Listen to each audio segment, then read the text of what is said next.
దేశ సరిహద్దుల్లో కాపలా కాసే సైనికులు ఎవరు? పట్టణ యువత, పల్లె యువకుల అంటే గ్రామీణ భారతమే దేశానికి అండదండగా నిలుస్తోందని చెప్పాలి. మహబూబ్నగర్ జిల్లాలో అలాంటి ఆర్మీ పల్లెటూరు ఉంది.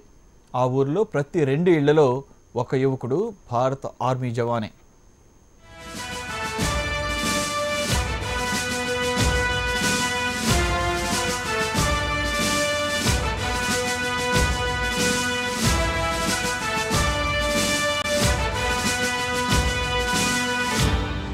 ఇది మహబూబ్నగర్ జిల్లా నవాబ్పేట మండలం కూచూరు గ్రామం. వ్యవసాయం తప్ప మరో సాయం లేని ఊరు.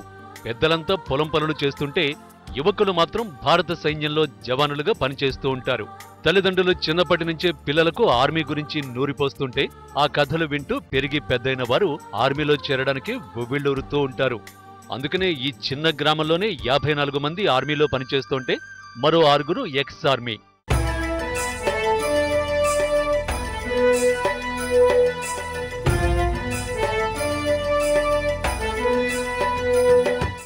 ఆర్మీ యువకుల గ్రామంగా గుర్తింపు పొందిన కూచూరులో ఇంట్లో 3 2 చివరికి ఒకే ఒక్క కొడుకున్న ఆర్మీలోనే చేరిపోతూ ఉంటారు.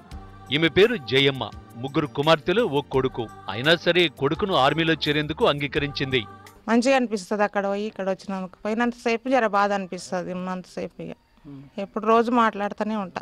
ఇదే ఇతనాలు వేసేటప్పుడు అన్న వస్తాడు. ఇక ఇప్పుడు వస్తానని అన్నాడు. 3 నెలలు వెళ్ళిపోయి వినాయక చవితి ఎక్కువ వినాయక చవితి దేవుడు అంటే ఇష్టము. ప్రజాసేవ అంటే ఇష్టం ఆయనకు. స్కూల్లో సరస్వతి విగ్రహం ముందుకు హిందీ కూడా ఆయన్నే. నాకు మంచిగానే ఉంది. ఇప్పటికీ సుఖ సంతోషంగానే ఉండం మేము. మహబూబ్నగర్ జిల్లాలోని కూచూరు గ్రామంలో చాలా కుటుంబాల్లోనూ వారి పిల్లలు దేశ సేవ కోసం అంకితం చేస్తున్నారు. ఇంటర్మీడియట్ చదువుకున్నాడంటే చాలు ఆ యువకుడు ఆర్మీలో చేరేందుకు తహతహలాడుతూ ఉంటాడు. గ్రామంలో ఉన్న సగానికి పైగా యువత దేశ సరిహద్దుల్లోనే గడుపుతున్నారు. ఆర్మీలో పనిచేయడం, దేశ రక్షణలో పాలు పంచుకోవడం గ్రామ యువత ఎంతో గర్వంగా ఫీల్ అవుతూ ఉంటారు. గతంలో తమ సీనియర్లు ఆర్మీలో చేరడాన్ని చూసి తాము అదే బాటలో నడిచామని, ఇప్పుడు ఎంతో సంతోషంగా దేశ సరిహద్దులో విధులు నిర్వహిస్తున్నామంటున్నారు కూచూరు గ్రామ జవాన్లు. నేను గత 15 సంవత్సరాలుగా ఇండియన్ ఆర్మీలో సర్వ్ చేస్తున్నా. ఇప్పుడు ప్రస్తుతం 10 రోజులు సెలవు పైన వచ్చాను, సంక్రాంతి పండుగ సందర్భంగా. ఇది మాకు మా సీనియర్స్ ఇచ్చిన ప్రోత్సాహమే. దానివల్ల మేమందరం ప్రతి ఒక్కరు కూడా మా ఫస్ట్ ప్రిఫరెన్స్ దీనికే ఉంటుంది. ఎందుకంటే కనీసం 60 మంది దాకా ఉన్నారు. ప్రతి సెలక్షన్లో కూడా మా వాళ్ళు, మా యువకులందరూ కూడా ప్రయత్నం చేస్తుంటారు. ఇక తమ గ్రామ యువకులు దేశ రక్షణలో ఉండటాన్ని స్థానికులు ఎంతో గర్వంగా చెప్పుకుంటారు. స్నేహితులంతా ఒకే పండుగకు నెల రోజుల ముందే సెలవులు ప్రకటించుకుని గ్రామంలో వాలిపోతారు. నెల 2 నెలలు ఆర్మీ యువకుల రాకతో గ్రామం కళకళలాడుతుంది. మా ఫ్రెండ్స్ పోయిందంటే వాళ్ళకి చాలా సంతోషంగా ఉంది. వాళ్ళ నుంచి మేము పోయినని సంతోషంతో ఉంటున్నాం. మాకు ఒక నెల వాళ్ళు వచ్చేటప్పుడు ఒక నెల ముందే ఇన్ఫర్మేషన్ ఇస్తాం.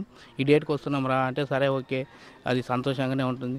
సరే రాండి, అది వచ్చినప్పుడు అది చిన్నప్పుడు జ్ఞాపకాలు అవి ఇవి చేసుకొని అక్కడ ఏం జరుగుతుందో ఏం కథ అని మాట్లాడుకుంటూ ఉంటాం సార్. దాదాపు మా ఊర్లో ఒక 60 మంది సైనికులు ఉంటారు సార్.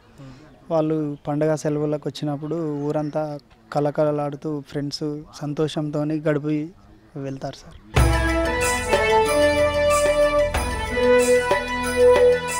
కుటుంబ పోషణే కాకుండా దేశ రక్షణ ధ్యేయంగా ఈ కూచూరు గ్రామ యువకులు ఆర్మీలో చేరేందుకు సన్నద్ధమవుతుంటారు. ప్రతి ఏడాది 10 మంది చొప్పున ఆర్మీలో చేరుతుపోతుంటారు.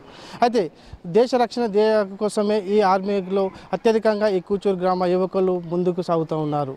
ఇదే వరుసలో కూచూరు గ్రామ వరుసలోనే మరో పలు గ్రామాల యువకులు కూడా ముందుండాలని చెప్పి ఆశిద్దాం. వీడియో జర్నలిస్ట్ సందీప్తో నేంద్రచారి, HM TV, మహబూబ్నగర్.